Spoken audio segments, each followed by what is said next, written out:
देखो कल रात फ्लिपकार्ट पे ओप्पो ने अपने डील्स को रिवील किया, उसके बारे में भी बात करेंगे। लेकिन अमेजोन पे जो धमाल हुआ है ना, वो सबसे ज्यादा इंटरेस्टिंग है, वो जानना सबसे ज्यादा इंपॉर्टेंट है मेरे हिसाब से। तो अमेजोन पे जो इंटरेस्टिंग डील्स रिवील हुई है, सबसे पहले उनको कवर करता है, फिर बात करेंगे फ्लिपकार्ट की। देखो इस साल अमेजोन पे मैं सबसे ज्यादा इंटरेस्टिंग था सैमसंग S24 अल्ट्रा की डील के लिए, जो कि 70,000 के अराउंड आएगा। ऐसी चर्चा पहले से चल रही थी और वो आया भी, लेकिन थोड़ा सा महंगा 72,000 का आया है। लेकिन स्टिल मुझे लगता है कि काफी ज्यादा बेटर है। अब यहाँ पर थोड़ा कंफ्यूजन क्रिएट हो चुका है कि आईफोन 16 प्रो ले या फिर S24 अल्ट्रा ले या फिर आईफोन 17 ले। खैर ये मुद्दा अलग है, लेकिन 72,000 में S24 अल्ट्रा किलर डील है अमेजोन पे। फिलहाल ये फोन तुम्हें 85,000 का मिलता है, 13,000 रुपए का डिस्काउंट मिल रहा है इस फोन पे। तो अगर तुम 70,000 के अराउंड कोई फोन लेने का सोच रहे हो इस सेल में, तो ये उसमें से एक ऑप्शन हो सकता है। मुझे लगता है मेरे लिए तो सबसे बेस्ट ऑप्शन है। नेक्स्ट स्मार्टफोन है आईफोन 15, जिसकी बात हम बहुत टाइम से कर रहे हैं कि अमेजोन पे ये अंडर 45,000 आना चाहिए, आ चुका है। 44,000 के अराउंड मिलता है, मतलब थोड़ा उससे नीचे 200-250 रुपए कम पड़ते हैं, लेकिन उससे क्या फर्क पड़ता है। तो 44,000 का तो और थोड़ा नीचे जा सकता था, लाइक 41-42,000 का। लेकिन मैं यहाँ पर यही कहूंगा कि अगर तुम आईफोन 14 लेने का सोच रहे थे 40,000 में, तो उसको स्किप करके 3-4 हजार रुपए और एक्स्ट्रा ऐड करो और इसको खरीदो, ये ज्यादा वर्थ है। लेकिन हाँ, अमेजोन पे एक चीज ध्यान रखना कि रोज उसकी प्राइस बढ़ती जाती है। फ्लिपकार्ट पे मैंने पिछले साल ये चीज नोटिस नहीं की थी, लेकिन अमेजोन पे होता है भाई, प्राइस बढ़ती है। तो जितना जल्दी हो सके उतना जल्दी खरीद लो इसको। नेक्स्ट है भाई वो स्मार्टफोन जिसका इंतजार काफी टाइम से कर रहे थे हम, जिसकी डील iQOO Neo 10 की डील रिवील हो गई, लेकिन इसको पीछे छोड़ दिया iQOO वालों ने। iQOO Neo 10 जो 27,000 का मिल रहा था, इस सेल में 24,000 का मिलेगा। 3,000 का इसके ऊपर डिस्काउंट आ चुका है, लेकिन मेरे हिसाब से ये और 1,000 नीचे जा सकता था, तो थोड़ा ज्यादा वैल्यू फॉर मनी स्मार्टफोन बनता। बट स्टिल अगर 25,000 के नीचे तुम गेमिंग के लिए देख रहे हो, तो iQOO की तरफ से बेस्ट ऑप्शन है। एक और स्मार्टफोन है जिसके लिए पर्सनली मैं बहुत ज्यादा एक्साइटेड था, मतलब इसकी डील क्या होगी, तो फाइनली रिवील हो चुकी है। वो है OnePlus 13R। कैमरा और परफॉर्मेंस का अच्छा ब्लेंड मिलता है। तो ये 43,000 का था, लेकिन इस सेल में 36,000 का मिलेगा। थोड़ा सा डिसअपॉइंट में हुआ क्योंकि और 2,000 रुपए कम हो सकते थे, तो ये काफी किलर डील बनती।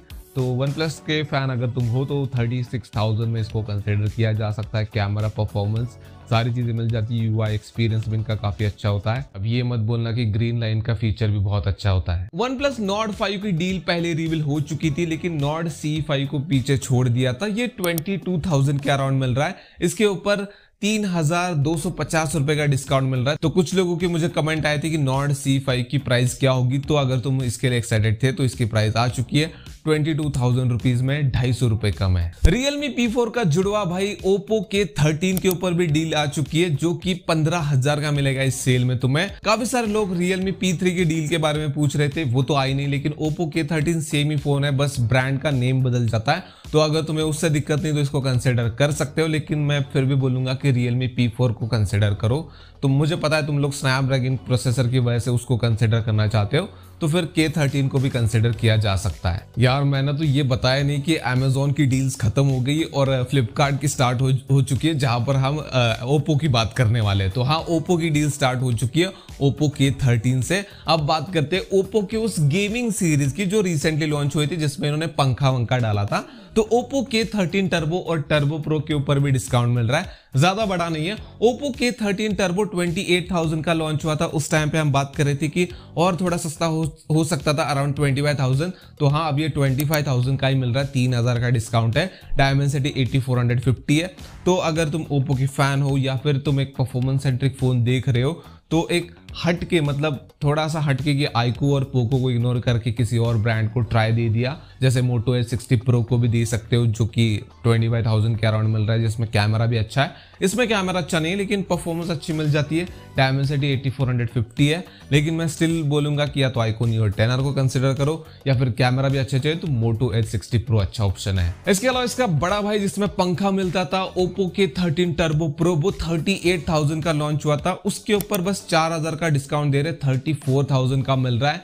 मैं नहीं कहूंगा इसको खरीदो, इससे बेटर तो OnePlus 13R लग रहा है। लेकिन ऐसा नहीं कि Oppo ने डिसअपॉइंट ही किया है। Oppo की दो ऐसी डील है जिसने भाई पर्सनली मुझे बहुत खुश कर दिया। वो है उनकी कैमरा सीरीज परफॉर्मेंस भी मिलता है उसमें।